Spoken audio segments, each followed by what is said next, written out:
The British Prime Minister David Cameron has called these protests by the unions a damp squib. Could you just explain to our viewers what does this mean? Well, obviously, both sides are going to be trying to win public support in this state. And the debate of, and the challenge to get public opinion on your side is what it's all about. So David Cameron is going to suggest that it wasn't as disruptive and didn't have such a big impact. And obviously, the unions are going to suggest otherwise. That's part of the battle of public opinion. Right. What's going... Well, the decision that's been made in the coalition government and regarding what the thoughts of the unions are, they don't feel that there is going to be much change. What Cameron also said is that he said that the government is going through a process of being tested, and as he said, we'll make it through. Although he wants to perhaps give a positive message to his government, is this realistic? If the coalition stays together, it is because there is a big divide in the government now. I'm not sure how big the divide is. Of course, you're always going to have a divide in any coalition type structure. You're not going to have, but you have a divide within the Conservative Party as well. You're going to have people on the left, on the right, and that's the same with all parties. The important thing is that you manage to keep broadly the coalition together, so you retain the majority in Parliament. And if you retain the majority and retain the support of Parliament, then you should be able to see this through at least the next general election. What happens then largely depends on probably how the economy goes between now and then, and whether there looks like there is light at the end of the tunnel. And that's the key that Osborne has to pull out of the bag before the next election. The other divide is between obviously the politicians, the bankers, and the public sector workers. What would you comment on about this particular divide, and which goes back to why the occupation movement is also taking place, and the gap between the rich and poor?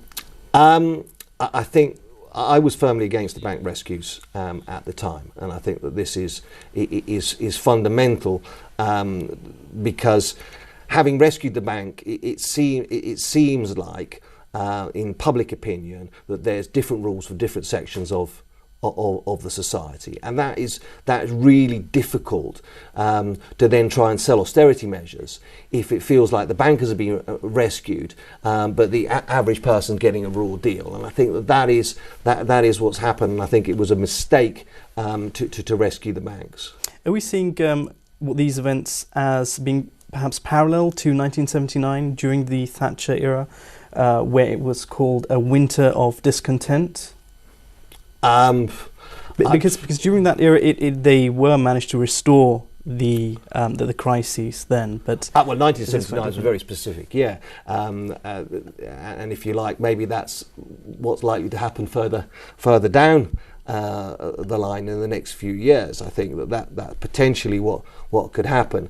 If you look at what was happening in 1979, there's been this huge rise in commodity prices and inflation during the 1970s, which culminated in interest rates having to be put up to 17% in the UK base rates to try and get control of the situation in 1979. So it's a very difficult time,